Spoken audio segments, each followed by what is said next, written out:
In the sunlit heart of Oakwood City, Alexandra Alex Winters thought she'd finally found a place of peace after her harrowing tours in Afghanistan. The old-fashioned diner on Main Street still served coffee in porcelain cups, and neighbors swapped greetings on weathered porches as dusk settled. But beneath that friendly facade lurked a darkness that no one saw coming, until 5 bikers from the Red Dragons rolled into town. They chose the wrong target that afternoon at Mike's corner store, mistaking the quiet woman in the wheelchair for an easy mark. What they couldn't have imagined was that Alex was a highly trained combat specialist, a veteran whose battlefield scars ran deeper than her missing legs. What began as casual intimidation would soon unravel a multi-million-dollar weapons empire, triggering a chain of events that would test every ounce of Alex's skill and courage. This is the story of how a small-town showdown collided with hidden criminal underworld, and how one determined veteran proved that appearances can be deceiving and lethal. Quick pause before we continue. Welcome to Fabled Frames. Please tell us where you are watching from. Don't forget to subscribe because tomorrow's story is mind-blowing. Alexandra Alex Winters hadn't expected her morning to unfold in anything less than complete peace. After leaving the VA hospital in central Oakwood City, she wheeled herself down the sidewalk toward Mike's corner store, a little grocery favored by locals for its fresh produce, helpful staff, and neighborly atmosphere.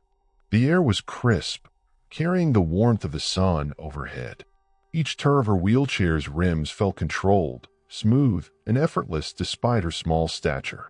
Her shoulders, muscular from years of using her arms to compensate for lost legs, glistened faintly with perspiration in the bright sunlight. People tended to assume she was fragile, maybe even helpless. That assumption had started almost immediately after the IED in Afghanistan stole her legs. She'd spent 18 months in and out of surgeries and therapy, relearning how to exist. Now, balancing her wheelchair on tricky sidewalks seemed like second nature. She had specialized gloves to protect her palms from blistering, but she seldom wore them. The feeling of the metal under her fingers reminded her she was still alive, and that she was no victim. Truth be told, her facade of normalcy hid a secret known only to a few. Alex was an operative, covert, cunning, and lethal, trained by the military and seconded to specialized government agencies during her final active duty years. When an IED ended her career as a soldier, the FBI had quickly scooped her up, recognizing her dogged determination and unwavering moral compass. They offered a new path, infiltration specialist, using a combination of misdirection, hidden networks, and above all, a willingness to put her life on the line. She might have lost her legs, but her spirit remained unbreakable. And so did her aim. Slowing her chair, she peered up at the bright sign that read Mike's corner store. The paint was peeling in a few places, but the familiarity brought a smile to her lips. She reached for the wide handle of the glass door, the faint chime announcing her arrival. Inside, the soft hum of the AC greeted her. She inhaled the faint scents of ripe tomatoes and brewed coffee. Mike, a hulking man with a thick black mustache and arms shaped by years of hauling crates, looked up from behind the counter. His face split into a broad grin. "Morning, Alex. You need your usual." She returned the smile. "Good morning, Mike. And yes, please, just the bag of apples and a container of milk." Her voice was calm, measured, with a hint of warmth. She cherished these everyday exchanges that made her feel anchored in the community. Mike nodded. "They're on sale today, though I'd still cut you a break if they weren't." "Let me ring you up." Steering her wheelchair carefully around the neatly arranged crates of watermelons and oranges, Alex made her way toward the counter. She grabbed a small chocolate bar from a nearby rack. Her sweet tooth never faded, no matter how tough her training had been. Outside, through the large front window, the rumble of motorcycles suddenly disturbed the tranquility of the street.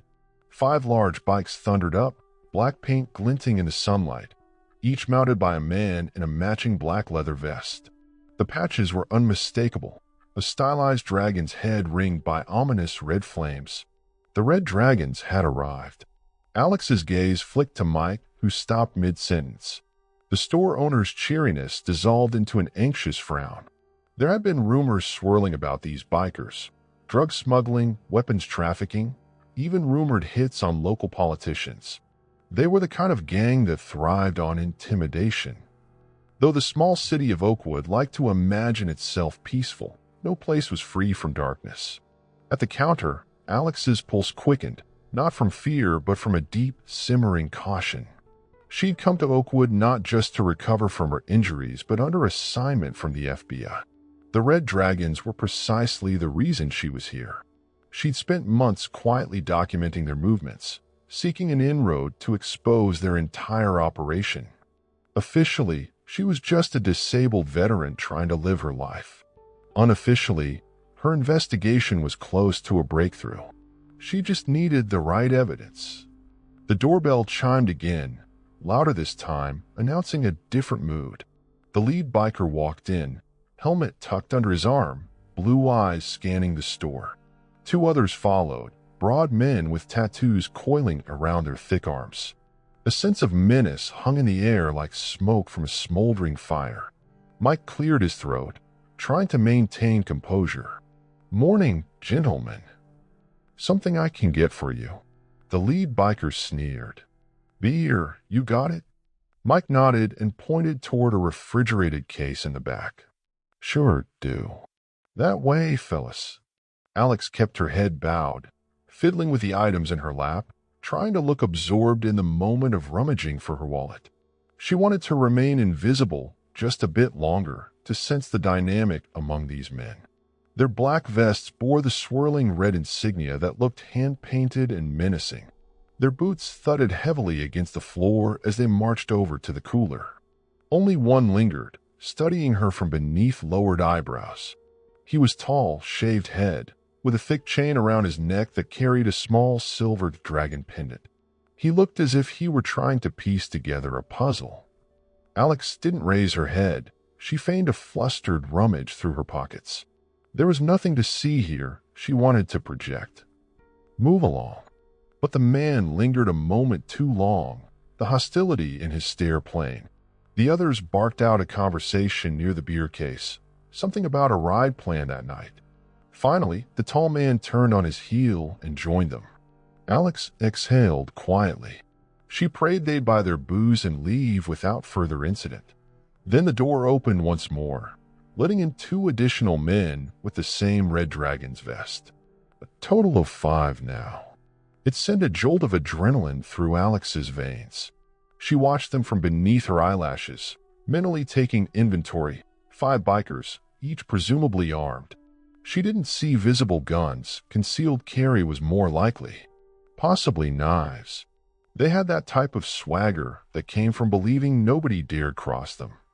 Mike tapped the register, and Alex fished out a $10 bill. She sensed the tension radiating from him. He was worried about trouble.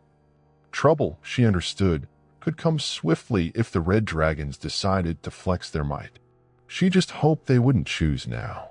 After picking up a 6-pack of cheap lager, the lead biker swaggered to the counter, sizing up both Alex and Mike. "Small place," he said to no one in particular. "You're not charging big city prices, are you?" Mike tried a cautious laugh. "Everything's fairly priced here, buddy." The biker just smiled, but it wasn't friendly. "We'll see." He glanced briefly at Alex, still in her chair, and his upper lip curled with contempt. "You sure you can see over this counter, kiddo? Might need to boost yourself up." She'd heard worse before. Deciding not to provoke anything, she bit her tongue and stayed silent. She felt the tension roll off Mike, who quickly tallied the sale, bagged the beers, and slid them over. One of the other men cracked his knuckles. They were clearly looking for an excuse to belittle someone, to exercise their dominance. But the moment passed without further provocation, and they lumbered out, the door clanging behind them. Mike let out a sigh of relief. "Sorry you had to see that, Alex. They're a rough bunch." Alex forced a grin. "Don't worry about it, Mike." In reality, her heart was pounding. She reminded herself to remain calm. She had a mission, and a random confrontation in a small store could sabotage everything. She'd come too far to blow her cover now. "Hope they don't cause trouble around here," Mike said quietly. Alex cast him a knowing look. "If they do, the cops will handle it." She turned to leave, groceries settled in her lap. "Stay safe, Mike. Thanks for the apples." "Anytime, Alex. You be careful out there, okay?" She nodded, rolling toward the door. The outside air hit her face. She took a deep breath. The 5 bikers were already revving their engines, the sound echoing off the buildings as they prepared to ride off. Their stares were fixed on her as she emerged, intense and predatory, like wolves smelling weakness. The lead man, blue-eyed, with a scar across his jaw, said something to the others, prompting them to laugh. She pretended not to notice. But just as she began to angle her wheelchair along the sidewalk, she heard a harsh bark of laughter. One of them shouted, "Hey, Wheels, maybe watch your ankles out here. We wouldn't want your sweet ride to get a flat." Another one chimed in, "Or run you over by accident if you ain't careful." It was a crude attempt at intimidation, but her training kicked in. She kept her head low and eyes forward. They were the predators, yes, but they were about to discover she was no lamb. However, she wasn't ready to draw attention yet. Above all, she had to stay under cover. Before she could slip away, the lead biker revved his engine and blocked her path. The roar of the motorcycle was deafening. He gave her a pointed glare, smirking. "Where do you think you're going in such a hurry, sweetheart?" She stared at him. She'd faced militants in war zones, men just as cruel or worse, and bested them. Yet she maintained her calm. It was a delicate game, appear scared enough not to draw suspicion, but also not so fearful that they would toy with her further. Her response was measured. "Home?" "Excuse me." He didn't budge. Behind him, the other 4 bikers formed a half circle, engines sputtering in unison, onlookers gathering at a cautious distance. The tension grew, so thick it threatened to choke the block. This was more than casual harassment. A cornered feeling spread through her chest, but she locked it down. She had to get away clean, no incident. She prayed they didn't notice the small pistol snugly concealed beneath a special harness under her jacket, an FBI-registered sidearm she was authorized to carry. He put his foot down on the pavement, tilting his bike, and leaned over. "We just want to talk." Alex exhaled, letting a look of reluctant exasperation cross her face. "What about?" One of the men from the back, a scraggly-haired biker with a wiry build, piped up. "You local, or you just passing through?" Before Alex could respond, a police siren wailed in the distance, growing louder. The men exchanged glances. They weren't about to risk tangling with law enforcement over a random disabled woman, not when they had bigger fish to fry. The leader pulled his bike upright and cast a venomous look at Alex. "You got lucky, Wheels," he hissed. Then, in unison, the group snarled their engines and peeled away, tires squealing, leaving black streaks on the asphalt. Bystanders muttered among themselves. The siren turned out to be an ambulance down the next block. Not the police, but it was enough to disperse the red dragons. Alex drew a deep breath as her pulse steadied. She forced a small, innocent smile toward the onlookers, playing the role of a relieved victim. In truth, she was anything but. She would file this away, remember each man's face, each patch on their vest. This was the closest they'd come to direct confrontation since she arrived in Oakwood months ago. If they recognized her or saw her again, it might spark a deeper trouble. And that meant Alex had to be prepared. She took one last look at the disappearing motorcycles, then turned her wheelchair and headed home. Somewhere in her mind, a plan was already forming. The calm had ended. The storm had just begun. Outside, the sun still shone brightly, but a chill ran through her spine. She'd always believed that the darkest storms started on days like this, quiet, bright, and seemingly peaceful. Alex wondered if her cover was about to be blown. And if it was, could she bring the entire criminal enterprise down before they turned their guns on her?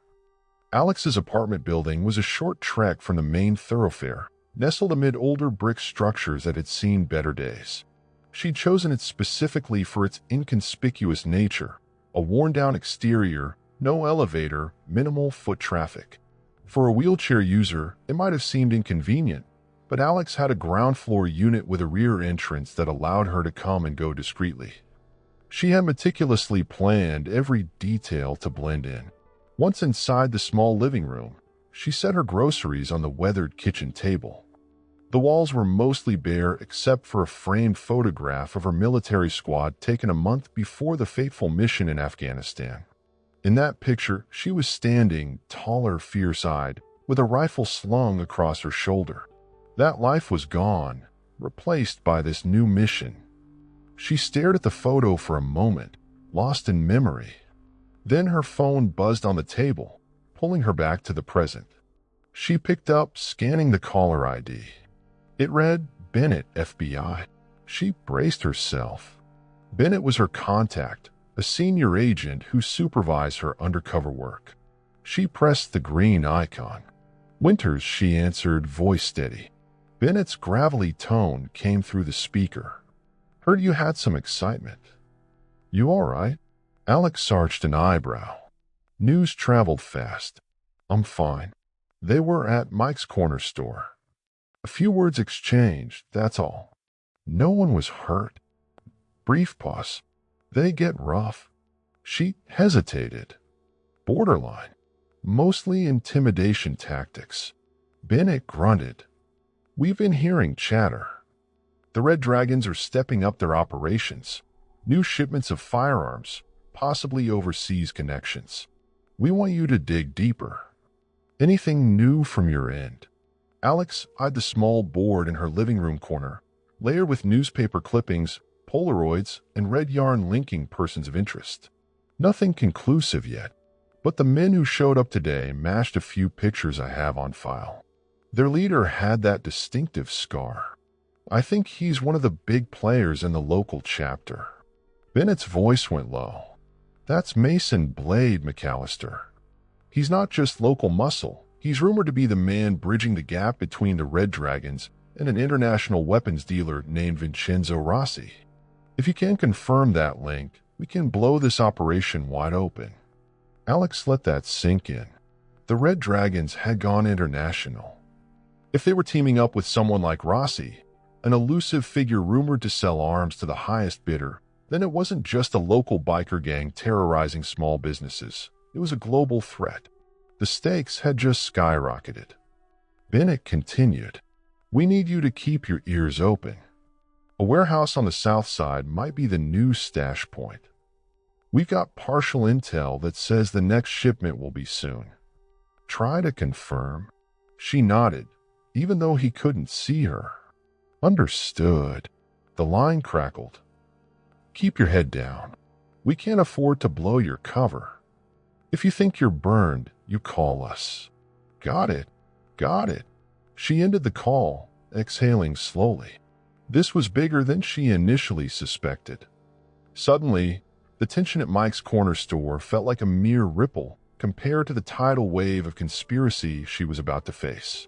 She stashed her apples and milk in the fridge, then moved to the bedroom. Her fingers danced over the straps of her harness, carefully removing her pistol. She placed it in a hidden compartment of her nightstand, a place disguised to look like a normal drawer. Pulling a hidden latch, she exposed a small array of gadgets, listening devices, a smartphone loaded with encrypted communication software, a few spare magazines of ammo, and a specialized microphone pen. She ran her hand over the items, mentally rehearsing the possible angles. If the Red Dragons were set to meet international traffickers, she needed to identify the time and place. The infiltration was risky, but that was her job. She'd proven her nerve many times before. Being in a wheelchair gave her a unique advantage. People underestimated her. Their sneers and jibes would be her camouflage until a moment she decided to strike. She decided to do a bit of reconnaissance that evening. The sun was still high, but come dusk, the Red Dragons might be out in force. She retrieved a small drone from a foam-padded case in the closet. It was no larger than a standard smartphone, designed for stealth operations, some advanced FBI tech. If the rumored warehouse was the location, maybe she could pick up some visual evidence. When night fell, she wheeled out the back door of her apartment, heading for the battered black van she'd also chosen for its low profile. Its back was fitted with a special lift for her wheelchair, a setup she'd become adept at handling solo. She pressed a button on her key fob, and the lift whirred out. Smoothly, with practiced grace, Alex maneuvered herself and her chair inside. She stowed her gear carefully, including the drone and a small kit of basic infiltration tools. Then she turned a key, and the engine rumbled to life. The drive to the south side took her along deserted streets, illuminated by street lamps that flickered with a dull hum. She kept the radio low, a local jazz station offering a mellow accompaniment to her tension. Thoughts churned. If they recognized her from earlier, would they track her? She changed clothes, swapped her casual t-shirt for a dark jacket and baseball cap, hoping to become one more anonymous face in the night. She parked on a lonely stretch about 2 blocks from the warehouse district. Rolling down the van's tinted window, she surveyed the area. Chain-link fences topped with barbed wire encircled rows of abandoned buildings. Foreclosed properties outnumbered functional ones here. Only the faint glow of security lights revealed pockets of activity. She saw 2 figures standing outside a large building near the waterfront. No sign of bikes yet, but that didn't mean much. She checked her watch, 9:14 p.m. Early enough that something could still happen. Carefully, she deployed the drone. It lifted silently from the passenger seat, propelled by nearly noiseless rotors. Through a specialized tablet, she guided it into the night sky, keeping it low enough to avoid any prying eyes but high enough to see over fences. The drone's camera feed was crystal clear. Warehouse after warehouse, seemingly abandoned, but the one that caught her eye had a fresh coat of paint on the main entrance, too neat for a condemned site. She zoomed in. A single overhead lamp illuminated a sign that read Apex Shipping Company.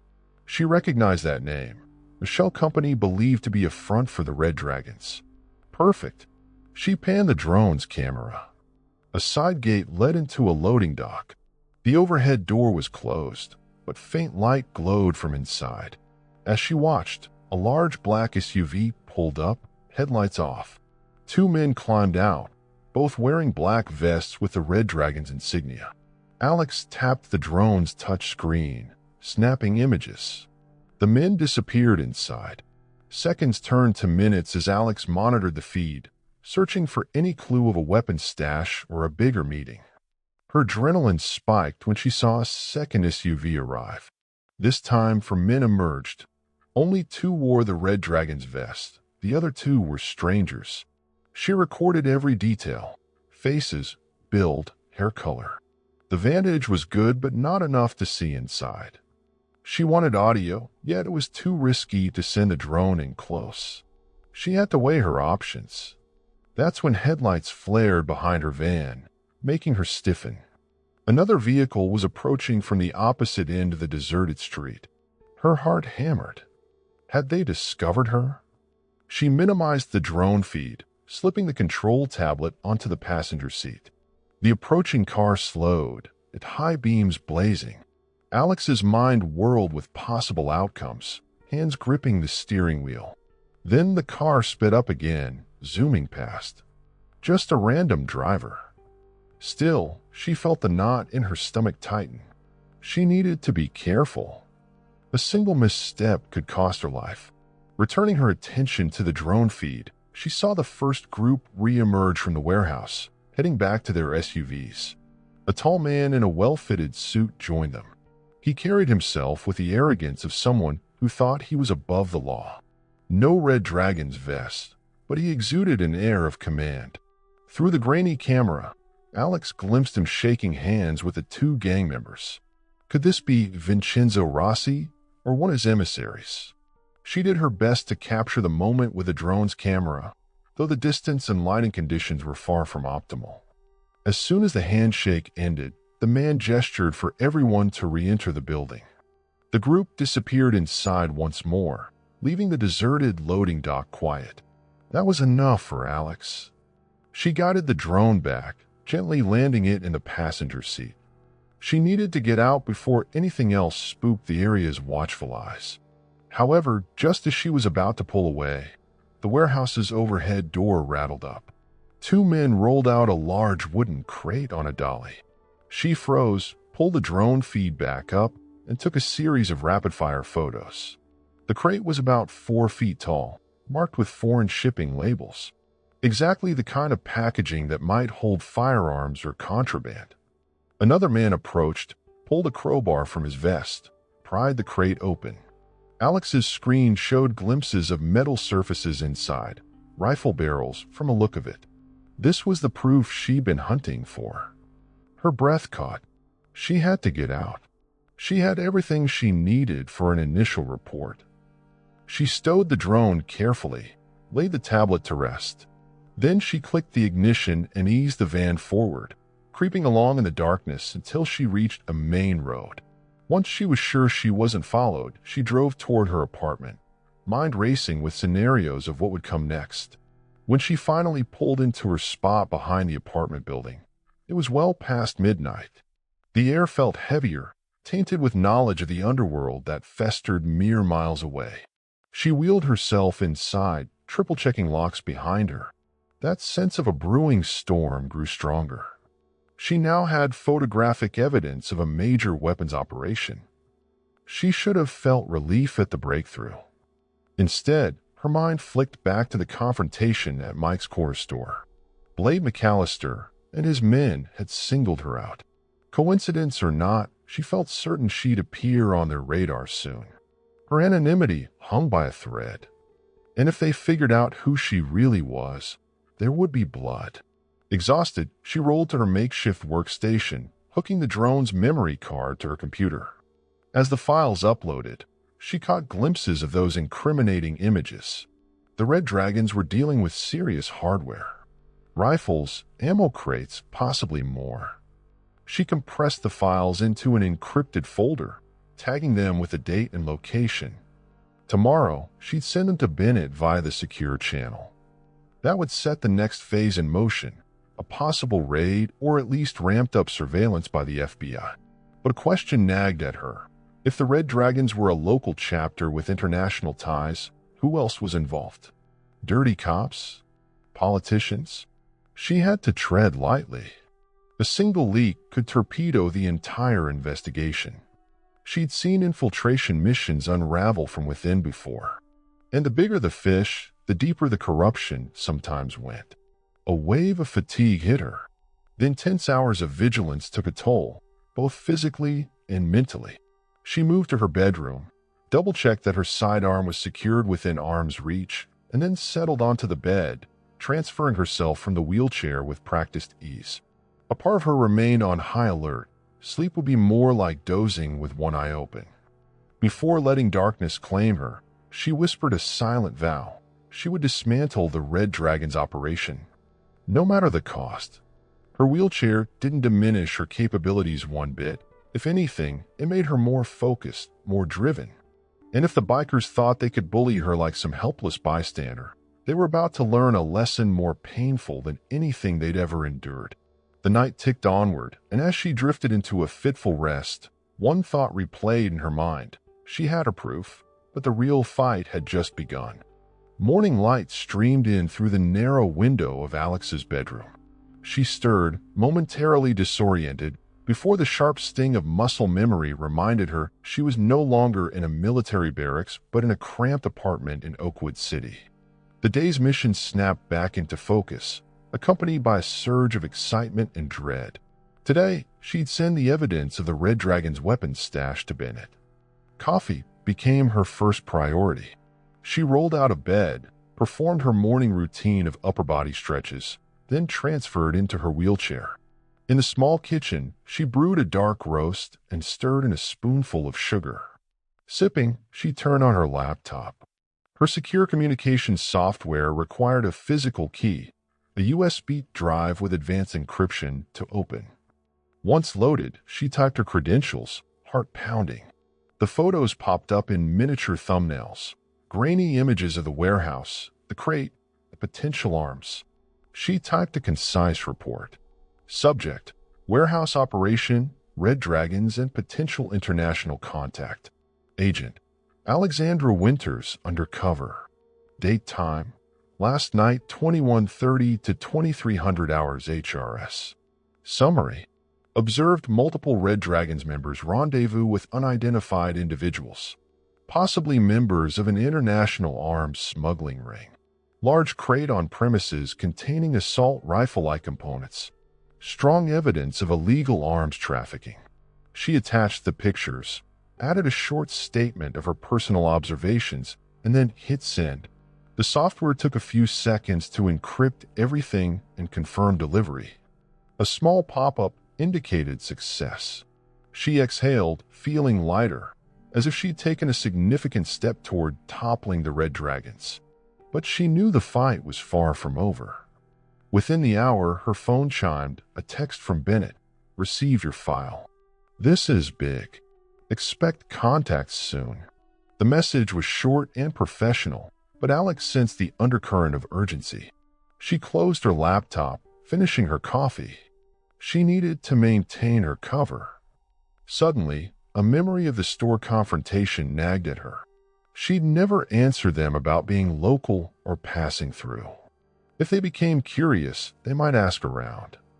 She was prepared with a tight backstory. Born in a nearby county, moved to Oakwood after her discharge, living on VA benefits, etc. But the Red Dragons had resources. She couldn't underestimate them. Stashing her laptop under her bed, she decided to venture out. If she stayed indoors too long, it might raise suspicion. She needed to maintain her persona, the friendly disabled vet who went about her daily life. With a small bag slung over her shoulder, she rolled into the hallway, locked up, and made her way to the sidewalk. She took a slow route, heading toward a modest park near the downtown area. Families strolled. Kids played on swings. The normalcy soothed her. Her phone rang, a block number. She pulled off to the side of the walkway, under a tree's shade. Winters, she answered. A man's voice unfamiliar. Agent Winters? My name's Kingston. I'm part of Bennett's team. She tensed, glancing around to ensure no one was eavesdropping. Go ahead. We're analyzing your data. We plan to deploy a small team to conduct covert surveillance of that warehouse. We'd like you to liaise. What's my role? Mainly to provide local intel and confirm Red Dragon identities if we catch them on camera. But here's the rub. We suspect they're planning to move that weapons shipment soon. Could be tonight or tomorrow. Our window is tight. She nodded to herself, scanning the park. Understood. Let me know how to proceed. We'll have a van set up near the old train station by 8 tonight. If you can be there, we'll coordinate. Bennett will be on comms. Copy that. The call ended abruptly, leaving Alex with a swirl of thoughts. The pace was accelerating. She resumed her leisurely journey through the park, the wheels of her chair crunching gravel. She passed a row of oaks, heading for the small pond at the far end. All the while, her mind spun through contingency plans. A few ducks glided over the water's surface, oblivious to the dark undercurrents that ran through Oakwood City. As she watched, she spotted a reflection in the water behind her, a tall figure approaching from the path. Turning slowly, she recognized one of the bikers from yesterday's fiasco at Mike's corner store. Her heart jerked. He wore the black vest, the Red Dragon's patch clearly visible. His shaved head glinted in the sun. She struggled to recall his name, or at least a moniker, but it hadn't been spoken. He recognized her immediately, a grin of malicious amusement crossing his face. Well, look who's out for a stroll, he drawled, stepping forward so casually you'd think they were old friends. We never got your name, sweetheart. Alex's pulse sped up. She hadn't anticipated running into them again this soon. She forced a disarming smile, voice deliberately pitched gentle. I'm Alex. A faint spark of recognition or confusion flickered in his eyes, but he masked it. Alex, huh? That's short for Alexandra. She nodded. Yes. He took another step, overshadowing her. You from around here? She glanced down at the pond. I moved here about a year ago. Is that a problem? He chuckled, a low sound. Just curious. I saw you at the corner store, and you seemed real interested in our group. Feigning innocence, she shook her head. Interested? More like intimidated. 5 bikers blocking my path isn't exactly a casual hello. The man snorted. Yeah, well, sometimes we like to have fun. You didn't seem too scared, though. His eyes narrowed, scanning her arms. Her biceps were well-defined, a testament to years of pushing a wheelchair and daily workouts. You work out or something? She shrugged. I used to. Army rehab. He crouched slightly, leveling his gaze with hers. Army, huh? That where you lost your legs? She nodded, letting a hint of sadness show. Yes, Afghanistan. For a fleeting moment, the man's expression softened, an involuntary flicker of empathy. Then it vanished, replaced by a steely veneer. Well, thanks for your service, he muttered sarcastically. But do yourself a favor, don't poke your nose where it don't belong. She frowned. I'm not looking for trouble, mister. He extended a hand, calloused and tattooed with a coiled dragon.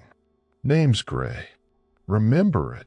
She hesitated but shook it gently, playing the polite civilian. Alex. He rose and dusted off his jeans. I gotta go meet some friends, but maybe I'll see you around. The threat was subtle, lurking behind a casual tone. Then he walked off, leaving her by the pond. Alex inhaled, steadied herself. This was exactly the complication she feared, random encounters that could unravel her cover or push them to dig deeper into who she really was. Gray's scrutiny had been intense, but he didn't seem convinced she was anything more than a disabled vet. Still, she knew how quickly that could change. She decided not to linger. The day had served its purpose. She'd shown her face, done something normal in a public space. That might quell any suspicion that she was holed up doing clandestine activities.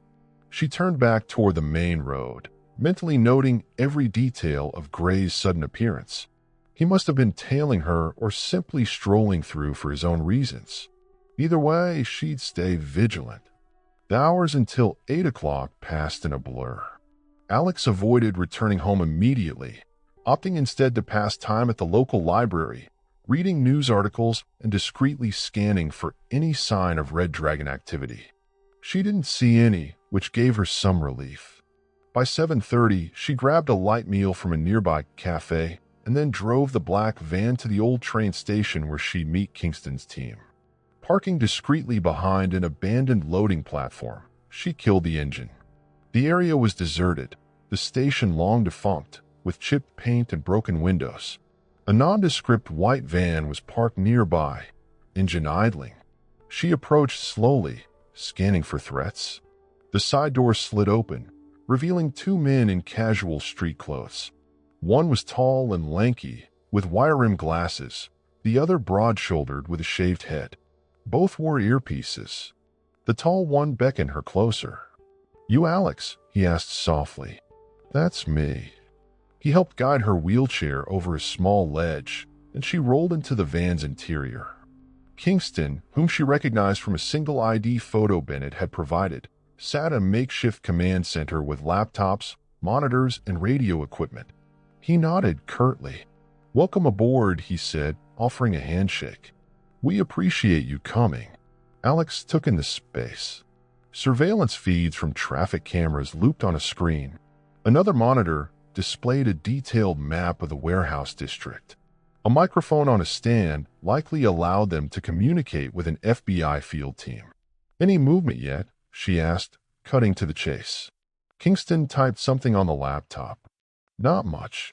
We have an unmarked team on the south side.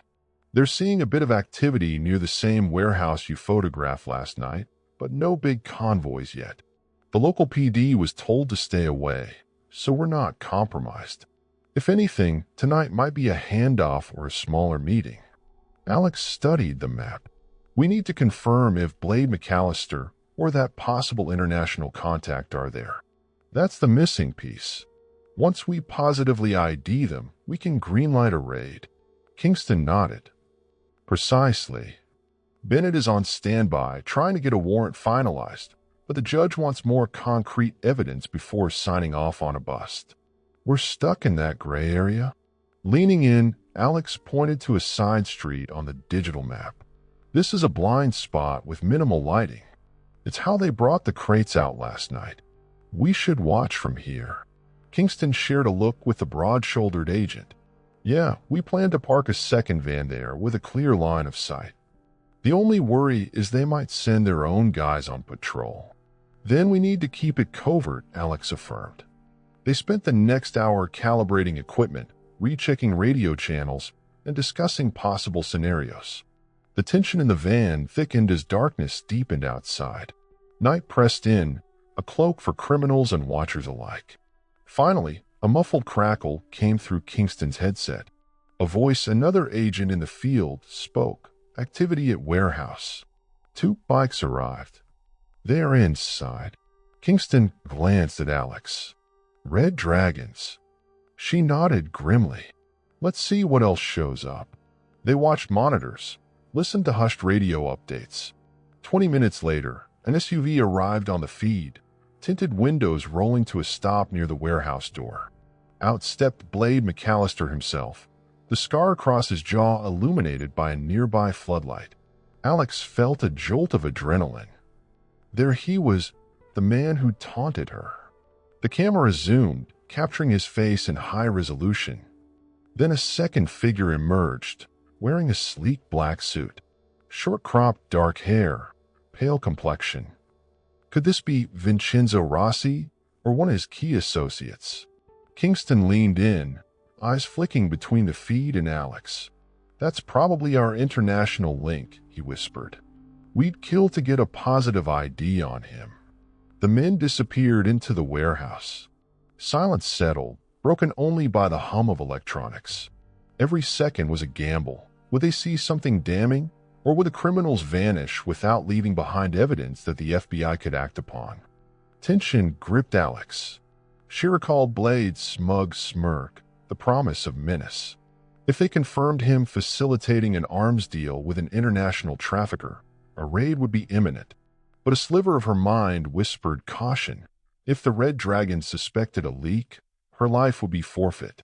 She would be their prime suspect, if only because they already viewed her as an outlier. In the dim glow of the van's interior, Alex knew she was close to the biggest break of her career. Yet the weight of what might come next pressed on her, an invisible hand tightening around her throat. It wasn't just about exposing a gang. It was about stopping a monstrous pipeline of illegal weapons. Lives were on the line, and if she misstepped, hers might be one of them. The stale air inside the surveillance van pressed in on Alex and the agents. Their eyes stayed glued to monitors as they waited for the next move. The black suit was definitely an outsider.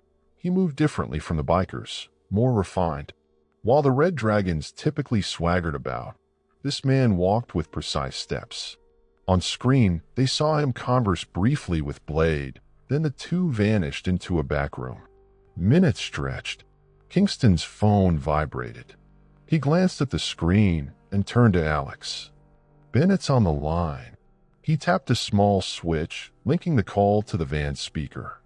Bennett's gruff voice filled the cramped interior. "Winters, you there?" "I'm here," she replied, feeling a surge of focus. "Tell me what we've got." She quickly summarized the scene. Blade arrived with an unknown male suspect in a suit. Likely the same contact from last night. "We're awaiting more visuals." Bennett's tone was all business. "We're still trying to expedite that warrant." "Stand by. If we confirm that man is Rossi or one of his top lieutenants, we have enough to move in. But I want to be certain." Alex glanced at Kingston and the others. "Understood. Let's see how this plays out." Bennett paused. "Be careful, Winters. If you see any sign they're on to you, pull out." The line clicked off. Kingston exhaled, running a hand over his buzz-cut hair. "All right, folks, let's stay frosty." Additional updates trickled in from the second van parked on the side street. No sign of police or other interference so far. Another biker arrived, then another SUV. From the vantage of the cameras, Alex counted at least 10 individuals inside or around the warehouse. That was an imposing number, especially if they were armed. About half an hour later, the overhead door to the warehouse rolled up. Alex leaned forward in her wheelchair, eyes narrowing at the screen. Two men wheeled out a dolly stacked with long, narrow boxes. A third man appeared, Blade McAllister, discussing something animatedly with a man in the suit. Then the suited man pointed at one of the boxes, sliding back the lid to reveal a row of firearms. That was it, hard evidence of illegal arms. The camera feed captured the contraband in plain sight. Kingston muttered, "That's exactly what we need for the warrant." He tapped furiously on his laptop. The van radio crackled again, another field agent confirming the presence of multiple crates of firearms. Alex's heart thumped. This was the sort of moment that justified months of careful undercover work. Any second, she expected Bennett to come over the radio, ordering a takedown. But the seconds passed in tense silence. She knew how bureaucracy worked. Despite seeing the weapons, they needed a judge's final sign-off, or else the case could blow up in court. Just when it seemed everything was aligning, the men abruptly recovered the crates and rolled them back inside. The overhead door rattled shut, leaving only vague shadows visible through dusty windows. Another wave of tension settled in. The FBI team had the evidence they needed, but if the suspects got spooked and left, the entire operation could disperse like smoke. Finally, the radio crackled, Bennett's voice urgent. "We got the warrant. All units prepare for coordinated takedown. Wait for my go." Kingston shot a look at Alex. "We're moving in. You staying in here or—" She cut him off. "I'll remain in the van. My presence outside would blow my cover, and you don't need me in your line of fire. But keep me on comms. If anything goes sideways, I can advise on who's who." Kingston nodded. "All right. But if it gets too hot, you have my permission to bug out." The tension soared as the FBI teams made final checks. Through her earpiece, Alex heard them confirm weapons, vests, and positions. The windows in the van were tinted, but she could see glimpses of black SUVs pulling in from down the street, FBI strike teams in plain, unmarked vehicles. Everyone converged quietly to avoid spooking the Red Dragons. Moments before the operation began, an unsettling twinge seized Alex's gut.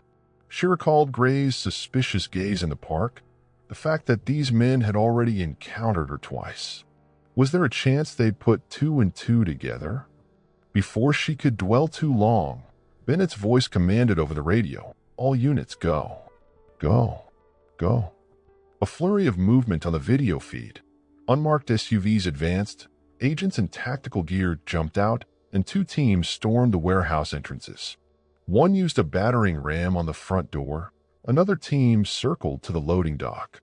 The feed shook with commotion, dust swirling as the overhead door was forced open. Shouts filled the air. FBI. Hands in the air. Chaos erupted. The camera angle showed men in Red Dragon's vests scattering like roaches in bright light. One tried to draw a pistol, but an agent tackled him. Another brandished a shotgun, firing a deafening blast that tore through crates. The perimeter team responded with a hail of bullets, ripping the shotgun from his grasp. Alex's breath caught. The warehouse interior erupted in shouting, muzzle flashes, and the clamor of heavy boots. She felt a surge of conflicting emotions, triumph at seeing the criminals cornered, fear for the FBI agents risking their lives. Gunshots cracked over the radio feed, followed by urgent calls for backup. The man in the suit, still unidentified, darted into a side hallway, pursued by agents. A fresh wave of gunfire sounded from that direction. Blade McAllister, the Red Dragon's local leader, had taken cover behind a forklift, exchanging rounds with the strike team. The strobing light of muzzle flashes lit the gloom, revealing glimpses of frantic motion. "Winters, you picking this up?" Bennett's voice rasped in her ear. "Loud and clear," she replied, heart pounding.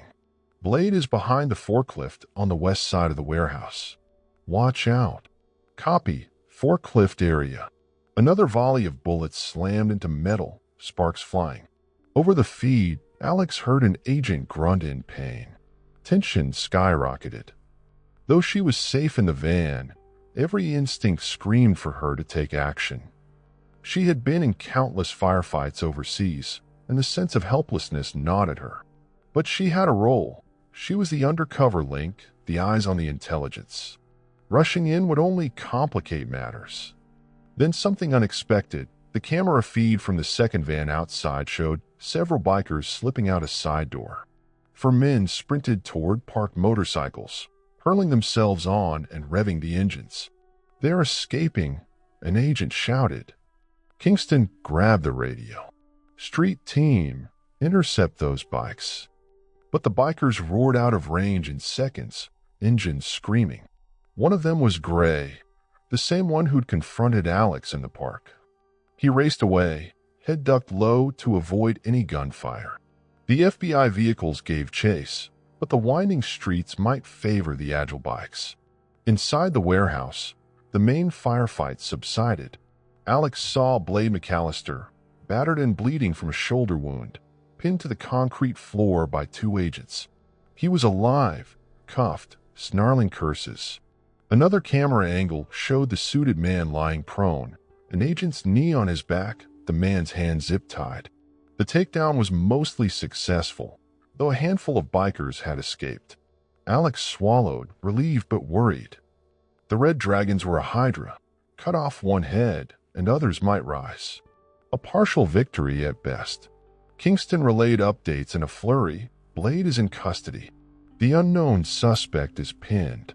Weapons confiscated. We have multiple arrests.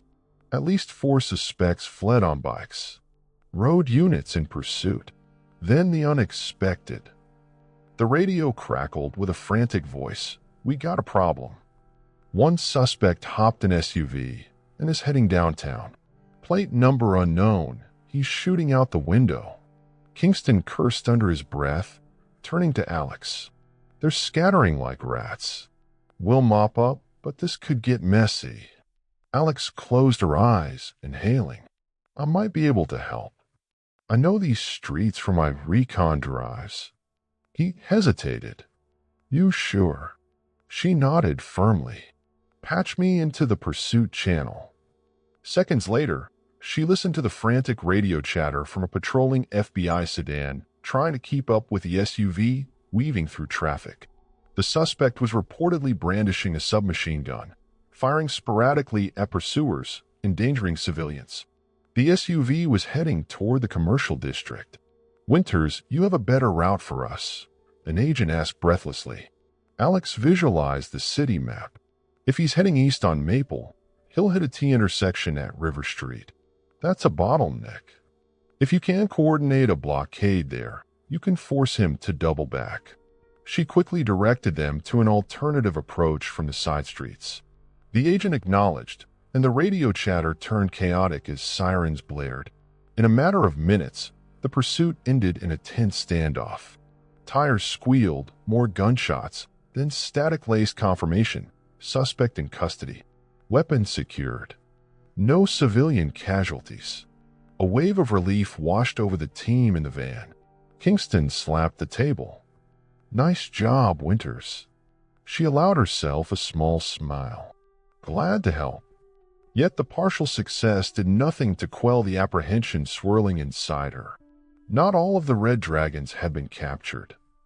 Some had fled, and the man named Gray, who already seemed suspicious of her, was out there. She couldn't afford to drop her guard. An hour passed in a flurry of coordination. One by one, FBI agents emerged from the warehouse, escorting cuffed suspects, piling up seized guns, and photographing evidence. Kingston stepped out of the surveillance van to coordinate a final sweep, while Alex remained inside, scanning data feeds for any mention of Red Dragon's regrouping. So far, it was quiet. Eventually, Bennett's voice returned to the radio. "We have Blade. We have the arms. We have the suited suspect. Possibly a top lieutenant of Rossi's. Name's Nicola Fiore. Goodhall. Let's wrap this up. Good work, everyone." Alex sagged in her seat, exhaustion creeping in. They'd struck a significant blow against the Red Dragons, but she knew better than to declare victory. If Fiore was just a lieutenant, then Rossi was still at large, and the escaped bikers could regroup. The mission was far from over. By the time Kingston returned to the van, dawn's early glow painted the horizon. He looked drained but satisfied. "We're heading back to the field office. We can give you a ride or call you a separate transport." Alex shook her head. "I'll drive my own van. Need to keep up appearances." Kingston nodded. "Stay safe. And thanks, Winters. You were a huge asset tonight." With that, she parted ways, driving her black van down quiet streets. Her mind replayed the takedown. Over and over, she saw the crates, the muzzle flashes, the arrests. Undercover work was always a tightrope act. One miscalculation could have spelled disaster.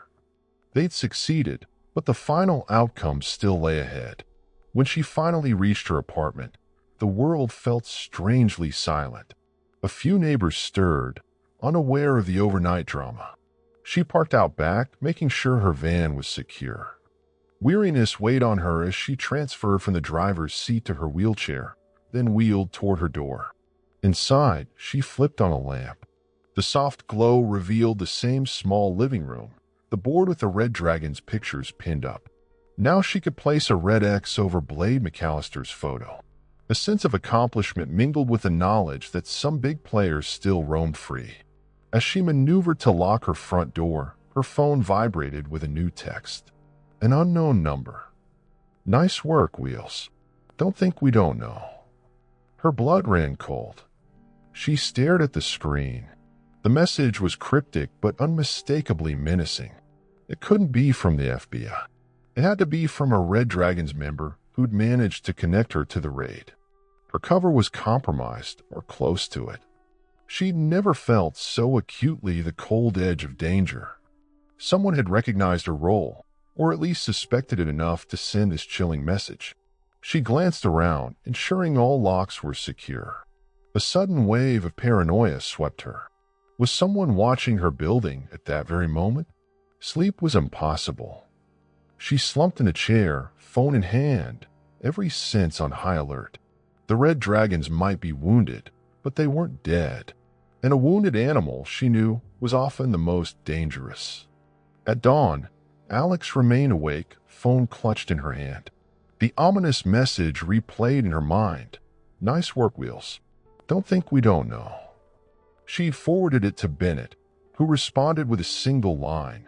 "We'll trace it. Stay put. Stay put."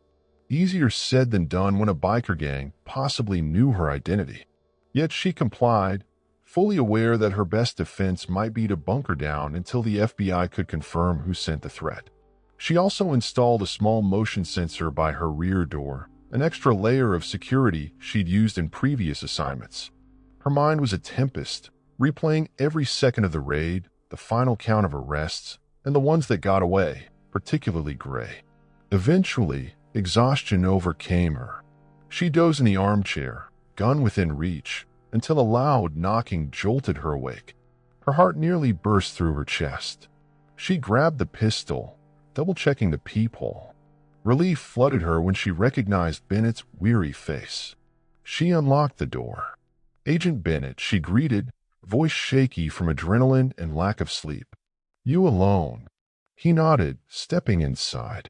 He was a grizzled man in his 50s, hair flecked with gray. He moved with the confidence of someone who'd seen a lifetime of danger. Once the door closed, he looked around the cramped apartment, eyes flicking to the board of evidence in the corner. "You holding up?" he asked, voice rough but compassionate. She swallowed, nodded. "As well as can be expected. You see the text I sent you?" He pulled out his phone, referencing the message. We tried to trace it. Came from a burner phone. That's no surprise.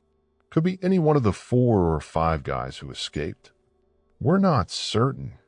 Alex set her gun on the kitchen table, muzzle pointing away. So what's the plan? Do I pull out of Oakwood now that the big raid happened? Bennett shook his head. We need you here. The arrests are a huge blow to the Red Dragons, but the leadership above Blade McAllister remains intact, particularly if that was just a lieutenant of Rossi's. We still need eyes on the ground to track the remaining members. They'll regroup. Maybe not immediately, but soon. So I'm supposed to continue my cover while they might suspect me?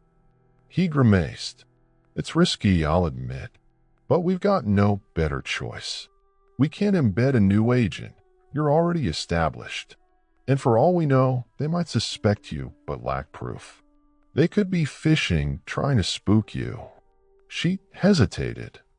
Bennett, if they come for me, I'll have to defend myself. There's no telling how far they'll go. He placed a reassuring hand on her shoulder. We'll keep a close eye on you. The local PD is also on standby for extra patrol. But be smart. Keep a low profile. If you sense any immediate threat, call me. Understood. She nodded resolutely. Understood. He left shortly after, leaving her with a swirl of apprehension. She glanced again at her phone, half expecting another cryptic text. None came. For the next few days, she followed Bennett's advice, avoiding unnecessary trips, carefully checking her six whenever she ventured out for groceries or coffee. Each time she left the apartment, her senses sharpened, scanning for any sign of watchers. A small respite came when she checked the local news. The Red Dragons raid was the top story. Images of confiscated firearms, arrests, speculation on the international angle. Though names weren't released, rumors swirled that a major underworld figure had been taken down. Officially, the FBI gave a statement about ongoing investigations. Unofficially, the city buzzed with talk of a battered but still dangerous gang. On the 5th night post-raid, the phone rang. Another block number. This time, it was Kingston's voice, tight with excitement. Winters, you free? She glanced at the clock. 9:17 p.m. Yes. Good. We've interrogated Blade McAllister. He's stonewalling, but one of the lesser gang members we caught is talking. He claims there's a high-level meeting soon, something about reorganizing. The location is uncertain, but it's rumored to be at a roadhouse up north. We need you to scope it out if we get the final details. A lead on the Red Dragons regrouping. Exactly the chance she needed to finish the job. I'm in, she said, despite the apprehension curling in her stomach. Stand by for text with coordinates, Kingston said. We'll confirm details within the hour. She hung up and geared up. Cover panel slid into a discreet vest under her jacket. She holstered her pistol in a harness that fit snugly against her side. Then she waited, the seconds stretching agonizingly. Finally, a text arrived. Possible meeting site, Rusty Gulch Roadhouse off Highway 64. 2300 hours tonight. Rusty Gulch. She'd heard of it, a rundown bar infamous for rowdy bikers, located in a sparsely populated stretch near the state line. Perfect for clandestine meetups. She loaded her black van once again, triple-checking that no one watched her from the alley. The night air felt electric with potential threat. The drive took nearly 40 minutes, the highway mostly deserted. She kept the radio off, focusing on the faint whir of her van's tires. Finally, she spotted the sign, Rusty Gulch Roadhouse. A flickering neon sign promised cold beer and live music. The parking lot was mostly gravel, a handful of pickups and motorcycles parked haphazardly. She parked on the far edge, away from the meager streetlights. Before approaching, she grabbed a small pair of binoculars and scanned the lot. A couple of leather-clad men smoked near the entrance. She recognized the patch on their jackets, Red Dragons. That cinched it. They were here. Her phone buzzed. Another text from Kingston. We have extraction team on standby if things get hot. Your eyes only. Don't engage unless necessary. She typed a quick reply, understood. Going in. Stowing the binoculars, she lowered the van's ramp and wheeled out. The roadhouse exterior was a battered wooden facade, black windows reflecting the meager neon glow. Country rock music thumped faintly from within. She approached with her shoulders relaxed, face set in a neutral expression. If asked, she'd say she was just looking for a drink and some music. One of the bikers by the door took immediate notice. He was older, with a thick gray beard and a suspicious glare. Evening, he greeted curtly, exhaling cigarette smoke. Alex nodded. Evening. This place got good beer. He let out a low chuckle. Sure, Dusk. Surprised to see you here, though. She played coy. I'm new around. Heard this was a decent spot on a lonely stretch of road. The man's eyes narrowed, but he let her pass. Inside, the roadhouse was a dimly lit space with a small stage in the corner, a few pool tables in the back, and a scattering of customers. She immediately spotted Red Dragon's insignia on 3 men at the bar. Another 2 sat at a table near the stage, heads bent in conversation. She counted at least 10 bikers total, possibly more in the restroom or outside. No sign of Gray yet, or any high-level figure she recognized. The bartender, a burly woman with tattoos snaking up her arms, gave Alex a curious look. What can I get you? Alex ordered a soda, wanting to keep a clear head. She wheeled herself to a corner table, close enough to eavesdrop but not so close as to be obvious. The roadhouse's music thrummed, though not so loud that conversation was lost. She sipped her drink, scanning the patrons. A few of the older clientele cast her sideways glances, but no one approached yet. After about 15 minutes, the front door swung open, and a hush fell over the Red Dragons at the bar. A group of 3 men entered. Leading the way was Gray. That same shaved head, same menacing aura. Behind him strode a tall, broad man with an unkempt beard and a scar crossing his upper lip. The third man was shorter, stocky, wearing mirrored sunglasses even at night. They didn't see her immediately. Alex's heart hammered. Gray was the man who'd texted her, or so she suspected. She carefully angled her wheelchair to partially hide behind a wooden pillar, maintaining a line of sight. The group took seats at a large table near the pool tables. The other bikers gathered around them, and hushed conversation commenced. She strained to listen, but the roadhouse's background noise forced her to inch closer. With subtle movements, she maneuvered near the pool table, pretending to watch the game. A seedy-looking man took a shot, missing the corner pocket. Gray, noticing Alex's wheelchair, locked eyes. Recognition flared, followed by a smirk. He said something to the bearded man at his side. That man turned, stared, then chuckled. Her stomach tightened, but she steeled herself. She offered a small nod, as if greeting an acquaintance. Gray murmured something else, then walked over. The roadhouse's patrons seemed on edge, or perhaps it was just a perception magnifying every detail. Gray perched on a bar stool, arms crossed. Fancy seeing you out here, Wheels. What brings you to the gulch? She shrugged, determined to project casual indifference. Just passing by on the highway. Thought I'd grab a drink. He chuckled darkly. What luck. You show up in all the right places, huh? A prickle of danger shot up her spine. She forced a little laugh. I guess so. The bearded man wandered over, resting a heavy hand on Gray's shoulder. This her? He asked. Gray nodded. The man snorted. Word is you were at Mike's corner store the other day. She nodded cautiously. Yeah, you guys gave me a scare. He bared yellowed teeth in a grin. Did I? My memory's fuzzy. A lot's been happening lately. She could feel tension radiating from the cluster of bikers.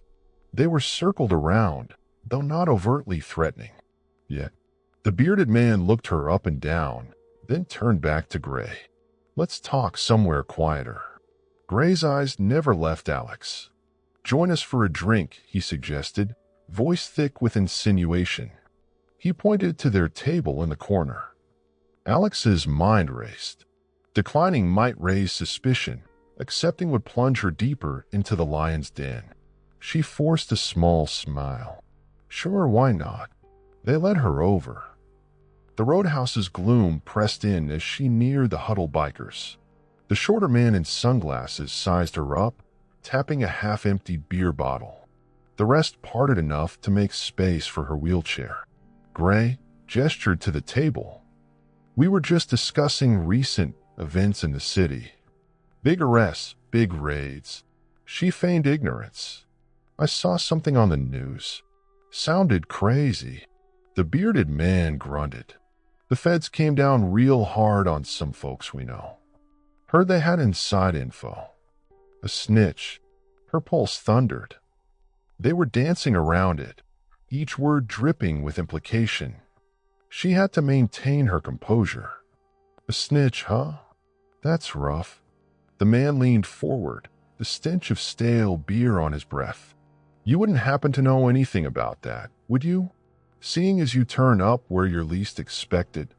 She met his gaze levelly, letting a hint of indignation creep into her tone. I'm a vet in a wheelchair. Who would I be snitching on? His eyes flicked down to her legs, or rather, the space where her legs used to be. A dismissive sniff, right? Gray seemed less convinced. He reached out, his hand lightly grazing her shoulder. She resisted the urge to flinch. We just want to be sure you're not trouble. We've had enough trouble lately. Alex raised her eyebrows. If I were trouble, do you think I'd will into a roadhouse full of bikers alone? That prompted a round of low laughter. The short man with sunglasses chuckled the loudest. She's got a point. Probably just a fool with a death wish if she was an enemy. Gray smirked. Or a government agent with a real good cover. The hairs on the back of Alex's neck prickled. They were half joking, but the threat was real. She forced a dry laugh. That's wild. Don't see many wheelchair-bound James Bond around here. They laughed, but tension remained. A barmaid approached to the tray of beers, half smiling at the group. The men grabbed bottles. Gray handed one to Alex. Here, have one on the house. She glanced at the beer, debating if it was a ploy. Reluctantly, she accepted, feigning a sip, just enough to appear polite without actually ingesting much. The bitter taste barely registered over her swirling thoughts. She had to extract intel about their meeting, but how? The bearded man tapped the table. Anyway, we got bigger fish to fry tonight. Our main man's arriving soon. We'll figure out our next move then. He didn't elaborate, turning to talk quietly with the others. Alex's heart leaped. Their main man. This could be the new leader or a lieutenant stepping up to fill Blade's shoes. She risked a quick question. So you guys run this place? Or just passing through? Gray shot her a sharp look. We run everywhere we go. The bearded man snorted in amusement, then returned to discussing with the group. The short man in sunglasses seemed less enthralled, fiddling with his phone. Alex forced herself to remain a silent observer, hoping to glean bits of conversation. She caught phrases like shipments, supplier, and new location, but details were murky. After 10 minutes, the roadhouse doors swung open again. A man strode in with an unmistakable air of authority. He wore no vest, just a leather jacket, but the red dragons parted for him like he was Moses crossing the Red Sea. He approached the table, took off his sunglasses, and pinned Alex with an icy stare. Gray quickly stood. Boss. Alex's stomach plummeted.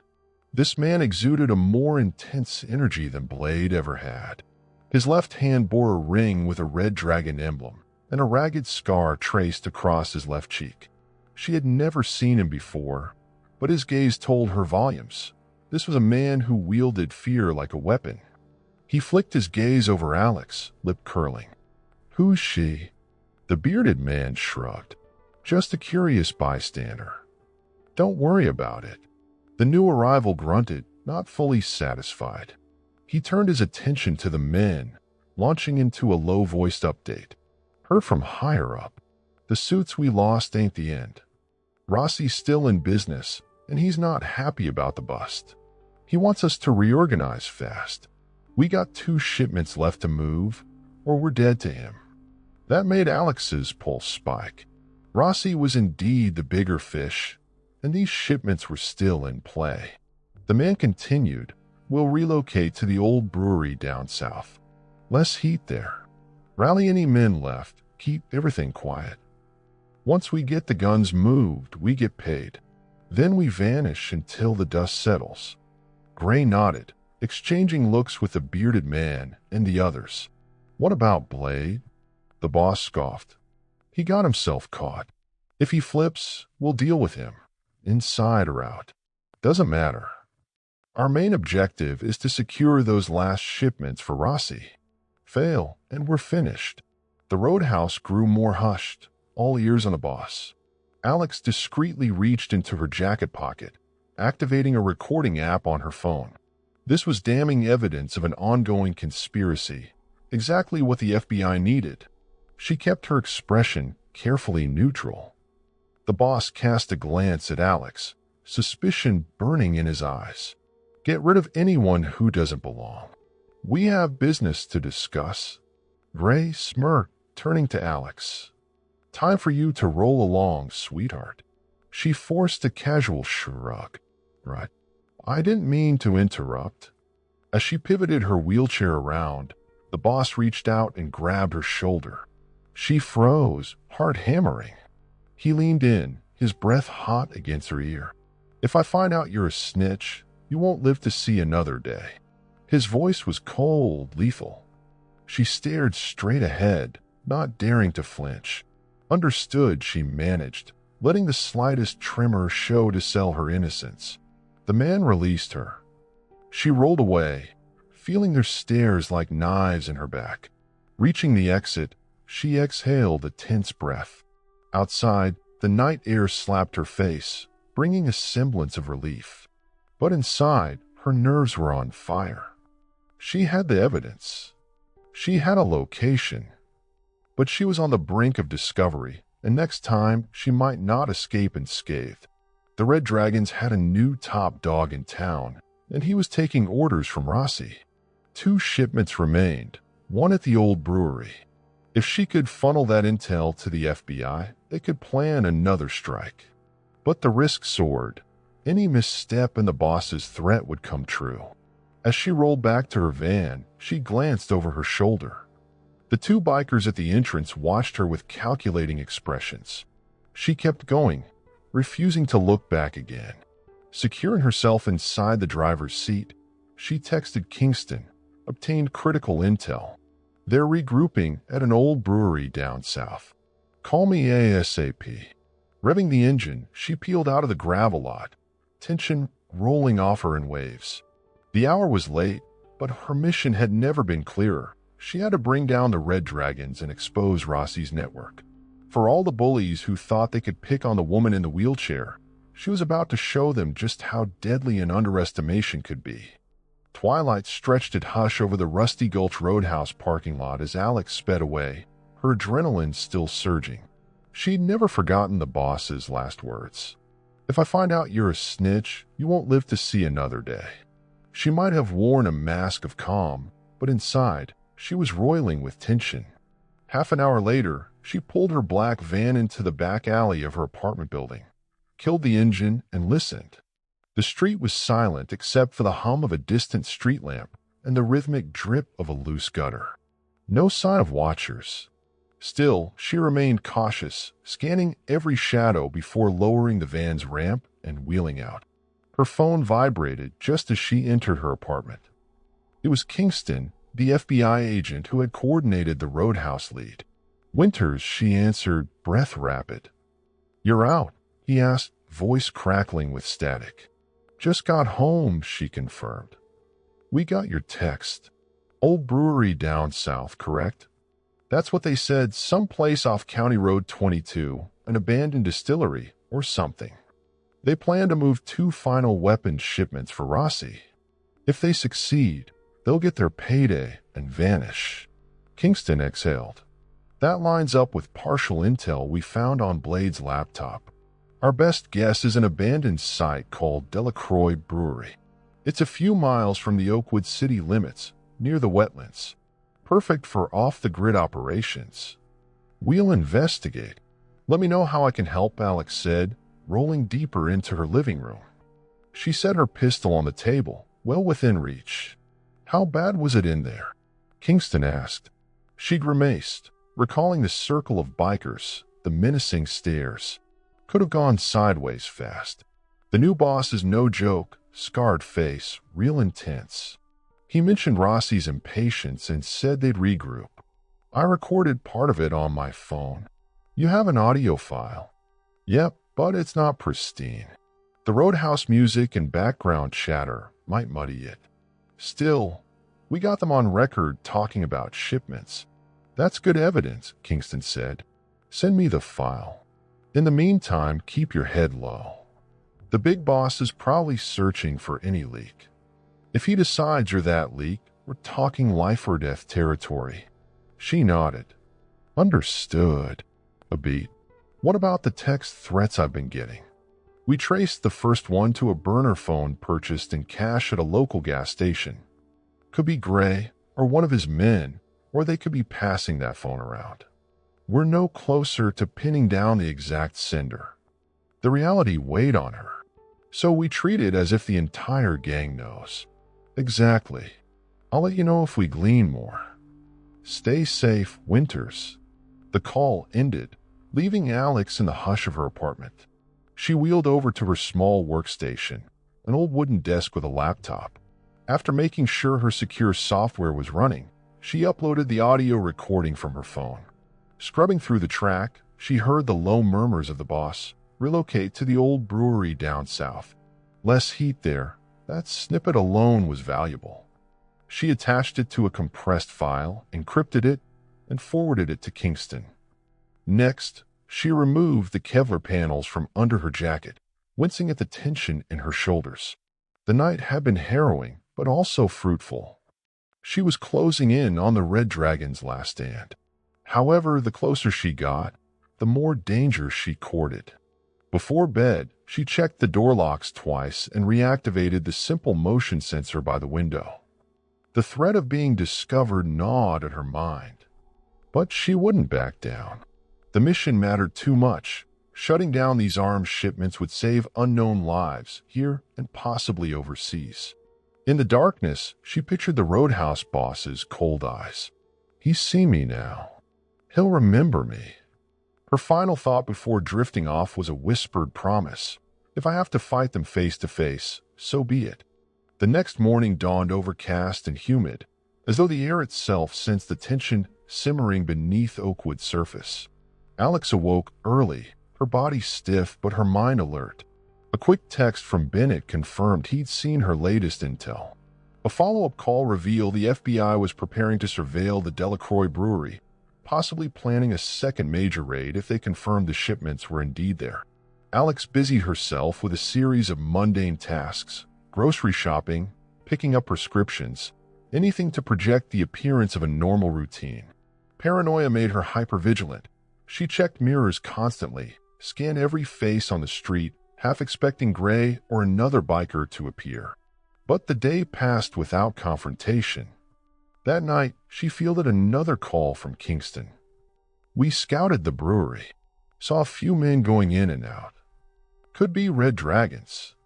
We need you to confirm their IDs if you can. Photographs are too grainy. Alex pressed the phone to her ear. Okay. When? Tonight. But we have a new approach. Instead of sending you in physically, we'll set up near the perimeter. If we can capture live footage of them, you can confirm from a distance. She thought it over. Smart. Let's do it. Where do we meet? He provided coordinates, an old drainage ditch near the brewery's southern fence line. The FBI would station a plain white van there, equipped with high-powered cameras. Alex's job was to interpret the feed on site, identifying which men were definitely Red Dragons. She also hoped to catch the new boss on camera.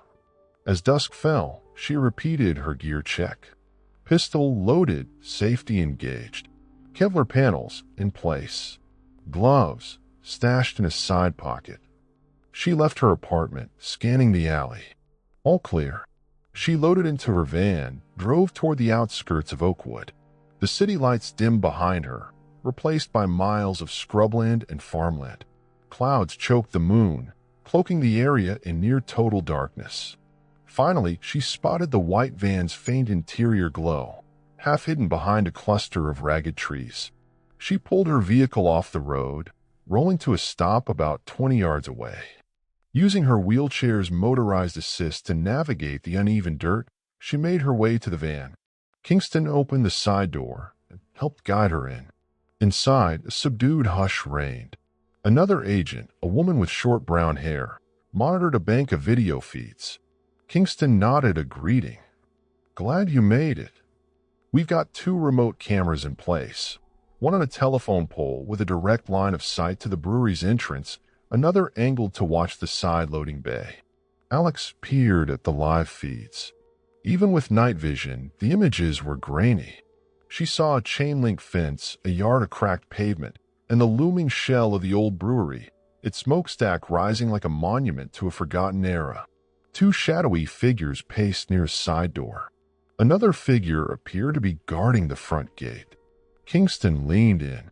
"We spotted 3 motorcycles, plus a black SUV. We suspect more might be inside." Alex studied the silhouettes. The man pacing near the gate, he looks like one of them from the Roadhouse. Possibly the short guy with the mirrored sunglasses. Hard to be sure from this angle. The female agent toggled the camera zoom, revealing slightly clearer detail. The guard turned his head, and Alex caught a glimpse of the shaved side of the scalp. "That's him," she said, pointing. "He's the one they call Ripper, I think." Kingston typed notes on a laptop. "Ripper, all right. That matches the intel from the prior arrests." Minutes ticked by, tension thick in the cramped van. Then, headlights flared on the feed. The second SUV approached the brewery fence. The guard hustled over, slid it open. 4 men climbed out, all wearing the Red Dragon's vest. The vantage was better, letting Alex confirm a familiar face, the bearded man who'd been so keen on interrogating her. She recognized the distinctive scar crossing his upper lip. "That's the bearded guy," she whispered. "He's a higher-up. Not the top boss, though." The camera lingered, capturing a final figure stepping out of the SUV's back seat. Even in night vision, the presence was unmistakable. The leather jacket, the scar on his cheek, the ring on his left hand. Alex felt her pulse jolt. "That's him," she breathed. "That's their new leader, the one who threatened me." Kingston zoomed in on the feed, capturing the man's features. The boss glanced around, scanning the perimeter, then barked instructions to the others. It was too far to hear, but from his body language, it looked forceful. He might have been ensuring all vantage points were guarded. "Perfect," Kingston said. "He's on camera. That's our final ID. Now we know who's running the show locally." The boss and his men disappeared into the brewery. For nearly an hour, the feed revealed minimal activity, just a couple of guards roaming around, leaning on the fence, smoking. Alex's eyes flicked between the 2 camera angles. What are they doing in there? Possibly finalizing the weapons for transport or waiting for a buyer. The tension gnawed at her. Every passing minute felt like a countdown to a possible showdown. Finally, 2 large cargo trucks rumbled into view from a side road, headlights off. They maneuvered behind the chain-link fence, engines idling. Alex's heart pounded. "Those must be the shipments," she said. "They talked about 2 final loads." "This fits." Kingston nodded. "It's looking that way. We'll keep eyes on them.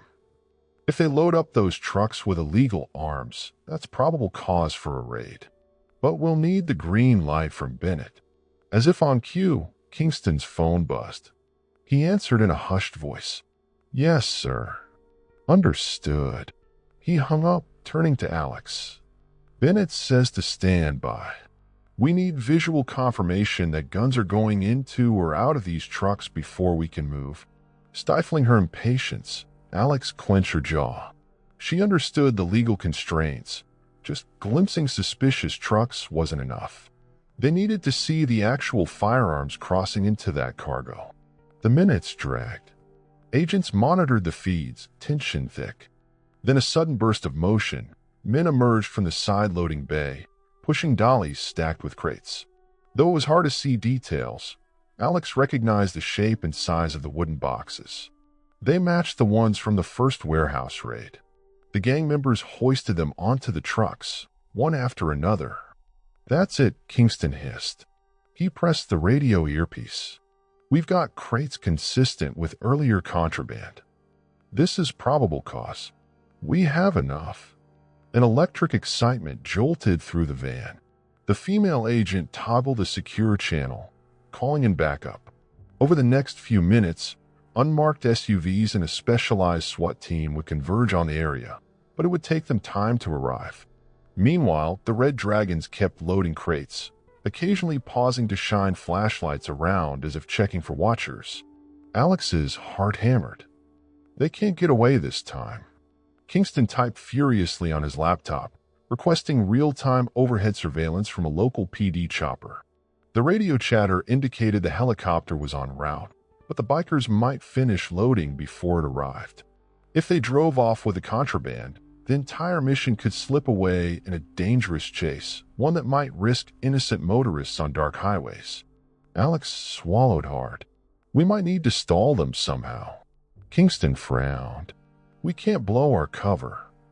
We have a small ground team nearby, but if they move prematurely, could I do it?" Alex asked, surprising herself with the suddenness of the idea. "If I create a distraction, keep them from leaving, you'll have time to get the SWAT guys in place." He looked at her like she'd grown a second head. "You realize that's insanely dangerous, right?" She nodded, adrenaline surging. "I have my wheelchair. I can get close without them suspecting an armed agent. They already think I'm just a disabled vet. If I can stall the trucks or the men, even for a few minutes, you'll arrive in time." The female agent piped up. "If they recognize you as a threat, they won't hesitate to shoot." Alex locked eyes with Kingston. "I'm not an easy target. You have a better idea." He hesitated. The front gate camera now showed men climbing into the first truck's cab. Engines revved. They'd be departing soon, and the SWAT team was still minutes away. Time was running out. Kingston sighed. "We can't let them leave with those weapons." "Are you sure, Winters?" She steeled herself. "Yes." "All right," he relented. "We'll position a small group in the tree line near the road. If you can create enough of a distraction to hold them in place, we'll swarm in. The moment we hear gunfire or commotion, we'll strike." She inhaled deeply. "Understood. Let's do it." "Be careful," Kingston added. "Don't go playing hero if you can avoid it. We'll back you up as soon as we can." With that, she exited the van, ensuring her pistol was tucked in its hidden harness. Her pulse thudded with anticipation. The night pressed in as she maneuvered the wheelchair through a patch of tall grass, keeping well out of the biker's line of sight. Crickets chirped in the distance, oblivious to the tense operation unfolding. In the gloom, she spotted the front gate of the brewery, faintly illuminated by a flickering floodlight. The chain-link fence stood partially open, the road behind it deserted. She paused at the edge of the clearing, heart hammering. She was about to roll directly into the lion's den again. But this time, they were on high alert, guarding precious cargo. She took one more breath, then emerged from the darkness, pushing her wheelchair along the road's shoulder as if she were merely passing by. The grunt at the gate, Ripper, instantly noticed her. She forced a confused expression, glancing around as if lost. Ripper stepped forward, squinting at her in the faint light. "What the? You again?" She put on her best innocent act, letting her mouth hang open slightly. "Oh, hi," she said in a small voice. I'm trying to find the main road. I must have gotten turned around." Ripper's suspicious stare turned predatory. He looked back into the yard, calling boss. "We got company." Heavy footsteps approached, and out came the bearded lieutenant, scowling. Behind him were at least 3 other bikers, guns at their hips. The man with the scar on his cheek, the boss, stood partially in the shadows, observing. "What are you doing here?" the bearded man demanded. He clearly remembered her from the roadhouse. She raised both hands in a show of helplessness. "I was heading home and got lost. My phone died." She fished her phone from her pocket, showing the black screen. She'd turn it off on purpose. A tense silence. The boss strode forward, boots crunching gravel. His scar seemed more pronounced under the floodlight. "You must really be the unluckiest woman alive, showing up near our business deals." He grabbed her wheelchair's handlebar, pulling her a couple of feet into the yard. Fear clawed at her, but she had to keep up the facade. "Hey, let me go. I'm just trying to get home." The boss leaned down, eyes cold. "I warned you, didn't I? Something about snitches and graves." Her pulse raced, but she forced a tremor into her voice. "I don't know what you're talking about." "Please." Before she could finish, one of the men by the truck shouted, "Boss, we gotta roll. We're behind schedule." The boss shot a glare over his shoulder. "Shut up. I'll deal with this first." He turned back to Alex, eyes narrowing. "You want to prove you're not a snitch? Then you won't mind if I check your bag, your phone, your jacket?" Right. The plan was working. They were stalling. She had to keep them distracted. But if they actually found her pistol? She feigned a scared tremble. "Sure," she whispered. "Whatever you need. Just don't hurt me." 2 bikers approached, searching her jacket pockets. Her concealed sidearm was strapped beneath her left arm, hidden by a special wheelchair harness. If they lifted the jacket fully, they might see it. She angled her body, pretending to recoil in fear, hoping to keep the harness hidden in the shadows. So far, they didn't feel it. Then the bearded man snatched her phone, pressing the power button. It lit up.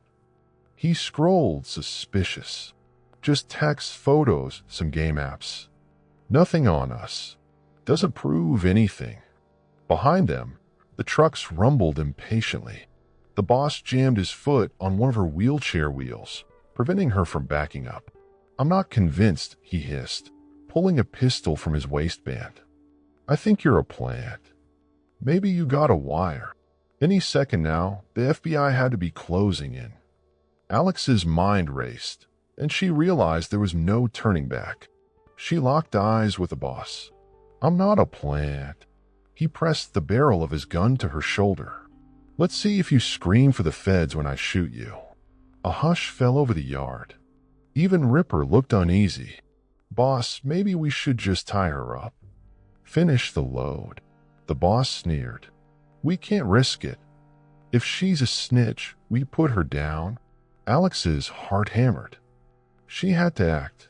With lightning reflexes, she jerked her arm up, knocking the boss's pistol hand aside. He fired reflexively, a deafening crack, and the shot grazed the air above her. In the same motion, she whipped out her own hidden sidearm, carefully trained from years of specialized combat. Her angle was awkward, but she squeezed off a round aimed at his leg. A sharp bark of gunfire echoed in the yard. The boss roared in pain, collapsing to one knee as the bullet tore into his thigh. Before the others could react, Alex spun the wheelchair, shifting her weight. Another biker lunged at her, but she fired twice more. One bullet caught him in the arm, spinning him sideways. Chaos exploded. Shouts rang out. Muzzle flashes lit the gloom. Adrenaline flooded Alex's veins. She powered her wheelchair backward, away from the cluster, searching for cover behind a rusted metal dumpster near the fence. Return fire pinged off the ground, sending sparks into the night. And then, from the darkness, the roar of engines. FBI SUVs swarmed in, headlights cutting through the yard. Agents in tactical gear poured out, shouting, "Freeze!" FBI. A furious firefight erupted. The red dragons near the trucks returned fire, bullets whizzing across the yard. One truck engine revved, trying to peel out. An FBI agent fired into the front tires, bringing the vehicle to a screeching halt. The driver bailed, diving behind crates. Alex took cover behind the dumpster, breathing hard. The bearded lieutenant tried to limp away, but FBI agents tackled him. Another wave of gunfire erupted near the fence, where Ripper and two other bikers had taken up positions behind barrels. The muzzle flashes lit up grim faces, weaving in and out of the strobing chaos. Through the swirling haze, Alex glimpsed the boss crawling toward a half-open side door, blood trailing from his leg wound. She cursed under her breath. If he escaped, the entire leadership might regroup. Swallowing her pain, she maneuvered away from the dumpster, ignoring the bullets zipping overhead. FBI agents moved in a tight formation, pushing the bikers toward the center of the yard. In the confusion, no one seemed to notice the boss's attempt to slip inside the brewery. Alex wheeled after him, pistol at the ready. She found him clinging to the doorframe, face twisted in agony. He spotted her, fury igniting in his eyes. "You," he spat, raising his gun with a shaky grip. "I'll kill you." She fired first. The shot hit his arm, knocking the weapon from his grasp. He let out a guttural cry, sinking to the floor. She edged closer, her own gun trained on him. "You should have let me pass by," she said, voice taut with adrenaline. He glared, blood-stained and desperate. You played us." "I did my job," Alex replied coldly. "Put your hands where I can see them." In the chaos, he tried one last lunge, reaching for a hidden knife in his boot. But Alex was quicker, landing a solid jab with her wheelchair's metal footplate, slamming his hand against the threshold. He howled, knife clattering away. A second later, a pair of FBI agents burst around a corner, guns drawn. "Freeze," they commanded. The boss, panting, slumped back, hands raised in defeat. Alex exhaled a tremulous breath. Moments later, the yard quieted. One by one, the bikers were subdued. The trucks full of crates were seized. The final Red Dragon's holdouts, pinned down near the fence, either surrendered or lay wounded. Sirens wailed in the distance, local police responding to the backup call. The acrid stench of gunpowder hung thick in the humid night air. Kingston rushed over, scanning Alex for injuries.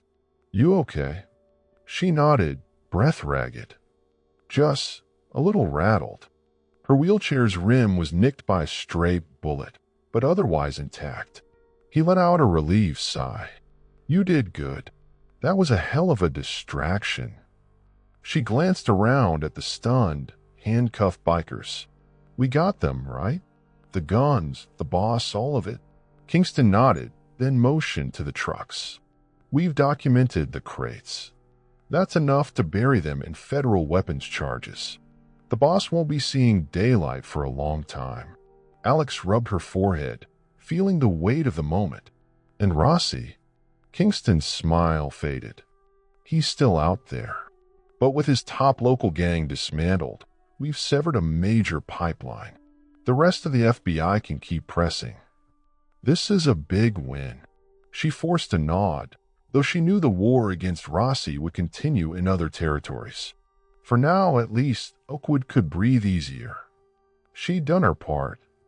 Around them, flashing police lights cut through the dark as paramedics began tending to wounded. The boss was carried off on a stretcher, face contorted in pain, eyes still burning with hatred for the woman in the wheelchair who'd outplayed him. She realized, with a pang of finality, that her time undercover here was done. There was no more question about her cover. She had revealed herself in full force. Despite her exhaustion, a current of triumph coursed through her. "They called me Wills like I was nothing, like I was weak." She stared at the battered brewery yard, seeing the toppled crates of rifles, the furious bikers in cuffs. They know better now. As dawn approached, she watched the agents catalog evidence in the fading moonlight, taking satisfaction in the knowledge that a major criminal enterprise had been crushed. But a small voice whispered that there would always be more battles ahead, more hidden enemies. And I'll be ready, she vowed. When the last suspect was driven away and the final crate of illegal arms was loaded into an evidence truck, she felt a sense of relief so profound it nearly brought tears to her eyes. It was over for now. 2 days later, Oakwood City was abuzz with the news of another massive FBI bust. Local reporters swarmed the site of the old brewery, snapping photos of bullet-riddled walls and stacking headlines about the downfall of the Red Dragons. The name Rossi floated in rumor, though official sources didn't confirm or deny. Alex found herself debriefed at an FBI safe house on the city's outskirts, a tidy suburban home disguised to blend in with the neighborhood. She sat at a simple wooden table while Bennett and Kingston asked her questions, each scribbling notes. The hum of the air conditioner provided a background drone, and a half-drunk cup of coffee cooled by her elbow. Bennett set down his pen. So, from your perspective, everything at the brewery aligned with the intel from the roadhouse? Alex nodded. Yes. They loaded the 2 trucks with crates of assault rifles, same type we saw at the previous warehouse. Their new boss was on site, directly overseeing the operation. Kingston confirmed with a glance. We matched ballistic markings on some of the weapons with known shipments from overseas. This definitely ties them to Rossi's network. Bennett sighed, folding his arms. Rossi remains on the loose, but we've crippled his Oakwood connection. The Red Dragons in this region are effectively dismantled, and Blade McAllister's initial interrogation is ongoing. Between him and the new boss, we might glean more about Rossi's higher-level ops. Alex exhaled. At least we stopped them here. That's a win. Bennett studied her face. You did a good job, Winters. We're aware how difficult it was for you to keep your cover, especially after they singled you out multiple times. Her gaze dropped to her lap. With a well-worn glove she used for her wheelchair Saturday, they underestimated me. That was my biggest advantage. Kingston chuckled softly. They sure did. Bennett cleared his throat. Now, about your future. Your cover's certainly blown. You can't safely remain in Oakwood, not with the Red Dragon still lurking outside the city or possibly cooperating chapters. We'll arrange relocation. She felt a pang of regret. Despite the dangers, Oakwood had become a kind of home. She liked Mike's corner store, the small park, the friendly neighbors. But she'd known this day would come. I understand. Will I continue working with the Bureau? A small smile touched Bennett's lips. That's up to you. You proved you're a valuable undercover operative. I can see you continuing in this role if you want it. We'll give you time to recover, of course. She nodded slowly, exhaustion mingling with a quiet pride. I do want it eventually, but I could use a break. Take all the time you need, Kingston said gently. They finished the debriefing, and Bennett stood. We have a safe apartment in another state you can use temporarily. Once you're settled, we'll keep you posted on potential assignments. Alex looked down at the stumps of her legs, scarred reminders of her old life in Afghanistan. Then she glanced up at Bennett, mind made up. I'll be ready for the next mission soon enough. He nodded. One step at a time, Winters. She managed a small grin. No pun intended. He smiled back ruefully. No pun intended. The formalities concluded, Kingston escorted Alex out. She would return to her Oakwood apartment briefly, gather her belongings, say her goodbyes in the most discreet way possible, and then vanish. Her neighbors would likely believe she moved to be closer to family or to pursue better medical care. The truth would remain classified. As they loaded into the black SUV, her heart twisted. She thought of Mike, who always greeted her with a warm smile and fresh apples. She remembered the quiet afternoons in the park, feeding ducks. She'd never get to explain why she really came here. But maybe that was best. Let them remember her as the friendly, disabled vet. That identity had served her well. She glanced at Kingston. Mind taking a detour to Mike's corner store? He nodded. Sure. The ride was silent. An ache settled in her chest, a mix of relief and sorrow. She'd fought to rid Oakwood of the red dragons, but in doing so, she lost the simple anonymity that allowed her to live a normal life for a while. That was the price of clandestine work. Nothing was permanent. When they arrived at the store, she rolled inside to find Mike's stocking shelves. He brightened at seeing her. "Alex, I haven't seen you in a few days. You okay?" She swallowed the lump in her throat. "I'm fine, Mike. Just wanted to say, I'll be leaving town soon." Something came up. His expression fell. "Oh, that's sudden. Is everything all right?" She forced a nod, not wanting to lie outright. "Things change, but I'll miss this place and your apples." He smiled sadly. "I'll miss you too. You take care, all right?" She extended a hand, and he shook it warmly. "Thank you for always being kind to me," she said quietly. "And keep an eye out if you see any more bikers causing trouble." Mike's lips tightened. "They haven't been around since that big FBI raid last week. We're hoping they're gone for good." "Me too," she whispered, the significance of his words hitting home. She gave him a last smile. "Goodbye, Mike." She left the store, each push of her wheelchair heavier than usual. Outside, Kingston waited. "Ready?" he asked gently. She nodded. "Yeah." They drove to her apartment.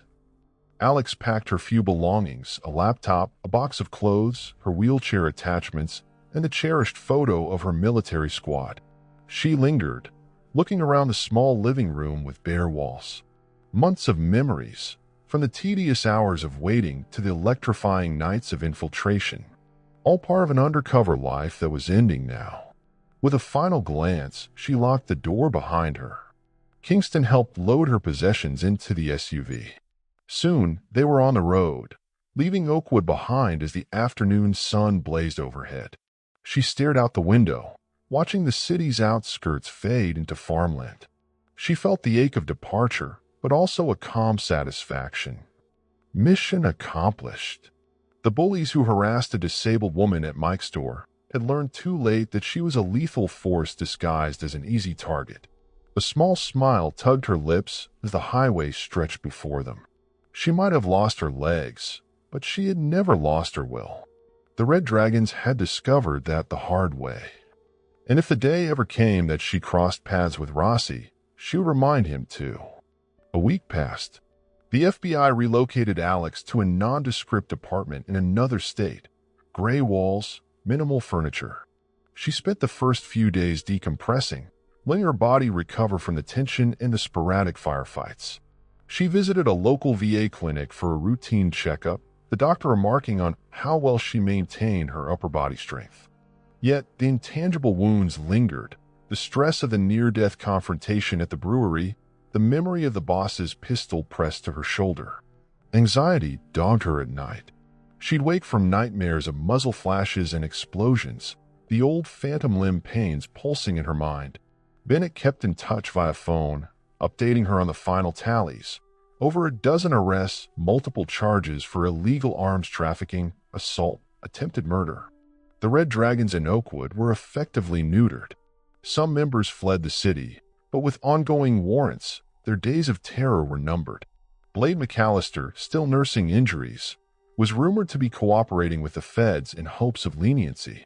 Rossi's name surfaced in more intel from seized laptops and phones, painting a broader picture of his global reach. The FBI had new leads on safe houses in Europe, shipping routes in South America, back-channel deals in the Middle East. Someday Alex suspected she might be tapped for that fight. The idea didn't scare her. It motivated her. In her Spartan new living room, she set up a corkboard. Pin by pin, she added printouts from her own research on Rossi. A photo gleaned from an Interpol database. A map showing suspected shipping lanes. She'd promised herself she would see this through if given the chance. The days slipped by. She ventured out occasionally, familiarizing herself with a new neighborhood. People gave her polite nods, sometimes glances of pity or curiosity at her wheelchair. She smiled back, inwardly amused by how they had no clue who she really was. On the surface, she was just another disabled vet, minding her own business. If only they knew how many firefights I've survived. One afternoon, the phone rang. A number she recognized, Kingston.